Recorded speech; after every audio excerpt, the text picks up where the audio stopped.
8h34, voici l'heure d'à la une en Israël.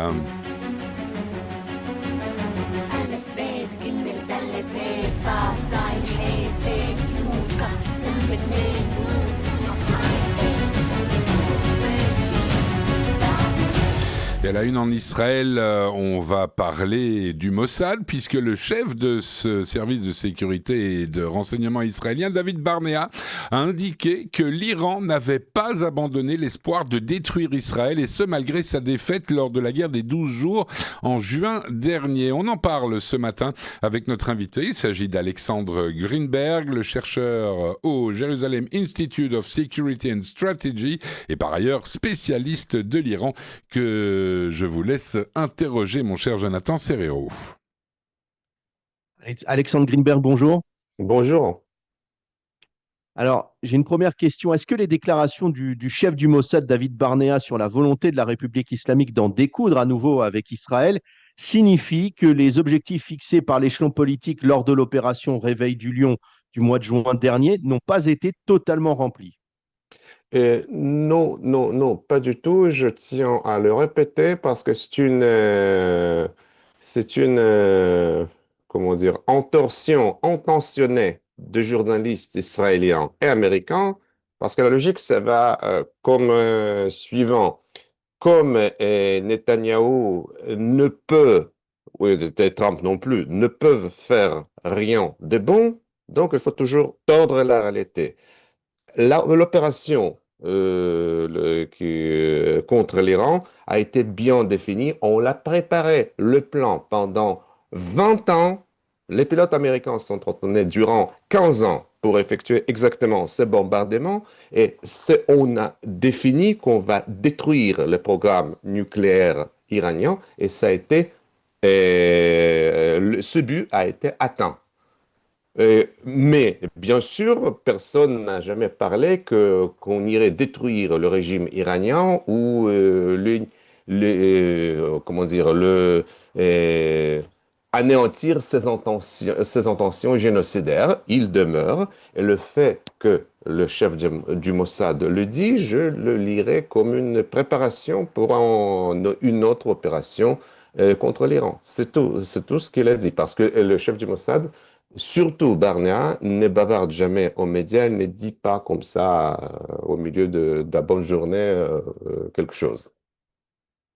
Donc, ça signifie que Israël prépare la chute du régime iranien en Non, coulisses. non, la chute, Ah.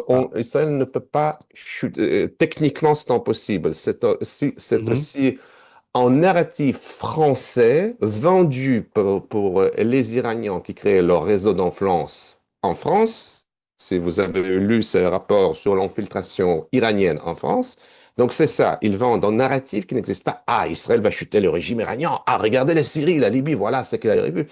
Israël n'a aucun but de chuter le régime iranien. Cela incombe aux Iraniens de le faire, au peuple iranien, mais Israël peut décapiter ce régime, le détruire ou le neutraliser. Parce que je tiens à expliquer encore une fois que tuer un leader du régime ne va, ne va nécessairement pas dire que le régime va chuter. Aucun régime je ne connais pas un exemple où un régime a été tombé ou détrôné suite à une défaite militaire. Il n'y a pas de corrélation directe. En tous les cas, au terme de la guerre du mois de juin, l'Iran devait donner des gages de bonne volonté et reprendre aussi les discussions autour de son programme nucléaire. Et quasiment 7 mois après le conflit, force est de constater qu'il n'y a aucune discussion sérieuse qui est menée pour le moment sur le sujet et qu'on a l'impression que le monde a mis quelque peu ce dossier de côté. Oui, c'est tout à fait vrai, parce que effectivement, la République islamique laisse entendre qu'elle n'a en vue aucun processus de pourparlers ou de paix ou pour régulation pour son programme nucléaire. Cela veut dire, encore une fois, ça ne va pas dire que techniquement, l'Iran est capable de relancer son programme nucléaire militaire, mais cela veut dire que l'Iran n'a aucune intention d'arriver à un compromis ou de renoncer ni dans iota à son idéologie génocidaire qui veut exterminer l'État d'Israël. Ça aussi quelque chose qu'on on préfère en l'Occident de ne le pas mentionner. On parle d'un conflit entre l'Iran et la République islamique d'Israël pour la hégémonie régionale en France. Mais c'est du bidon, un mensonge, parce que le conflit entre l'Iran et Israël n'a aucune raison géopolitique, genre on fait la guerre pour les territoires ou les ressources matérielles, etc., etc. Rien de cela n'est présent dans le conflit. Ces raisons ne sont que l'idéologie romainiste, islamiste, antisémite et génocidaire. Est-ce que vous pensez, Alexandre, qu'en cas de nouveau conflit entre Israël et l'Iran, les États-Unis s'impliqueraient davantage? Peut-être oui, peut-être non, mais Israël peut faire beaucoup de choses toute seule. Et je voudrais Mhm. mentionner aussi avant le lancement de la dernière opération, on nous disait que Israël ne peut jamais faire sans... Non, on a vu Israël. Israël n'est pas omnipotent, bien sûr, mais Israël sait faire beaucoup de choses et on n'a pas frappé tous les cibles qu'il y a en Iran. Il y a Mhm. encore d'autres.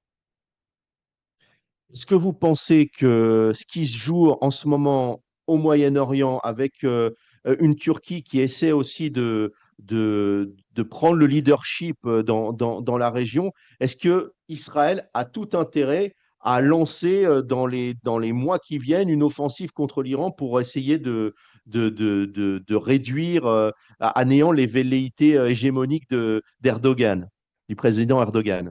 Bon, je dirais que non, parce que Israël ne va jamais lancer une offensive militaire pour stopper les intentions hégémoniques de quelqu'un. La hégémonie, ce n'est Mhm. pas qui nous intéresse, n'est pas ce qui nous intéresse, mais sans aucun doute, le régime d'Erdogan est assez dangereux, non en termes d'intention génocidaire comme l'Iran, mais c'est un empire ottoman qui n'aime pas ces petits juifs qui la gênent parce que les États comme ça agissent toujours. Les États sont des monstres froids, comme disait Raymond Aron Richelieu.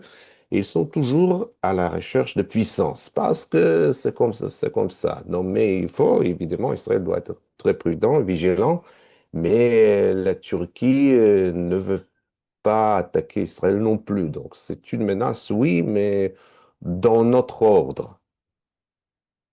Dernière question à Alexandre. Dans cette volonté destructrice iranienne dirigée contre Israël, les communautés juives sont en première ligne. Le chef du Mossad a indiqué que la République islamique se cachait derrière l'attentat survenu à Sydney dimanche dernier. Pourrait-on assister à une multiplication de ce genre d'attaques, entre guillemets, iraniennes, sponsorisées par l'Iran, dirigées contre les juifs de diaspora? Oui, bien sûr. Malheureusement, c'est que ce que les Iraniens faisaient toujours, voilà, juste deux attaques terroristes les plus horribles en 92 et 94 contre l'ambassade israélienne à Buenos Aires, aussi contre la communauté juive à Buenos Aires, et surtout maintenant oui, quand les Iraniens travaillent avec le service algérien qui contrôle les réseaux de trafic en France. Et il utilise toujours cette méthode de false flag operation parce que, en effet, il n'y a aucune preuve que c'est l'Iran impliqué. On sait tous que c'est l'Iran, mais c'est difficile de le prouver. Je ne peux pas le prouver non plus, mais ma pensée est que quand le chef du Mossad dit que l'Iran est impliqué, donc probablement il sait ce qu'il dit. Parce que, encore une fois, Dédé Barnéa n'est pas un général qui, pour combattre le gouvernement, il fait des fuites à la presse. Non, Mhm. c'est un type très sérieux, très tacite. Il n'aurait jamais dit ceci sans le savoir. Évidemment, évidemment. Alexandre Greenberg, je vous remercie d'avoir répondu à nos questions. Merci à vous. Bonne journée.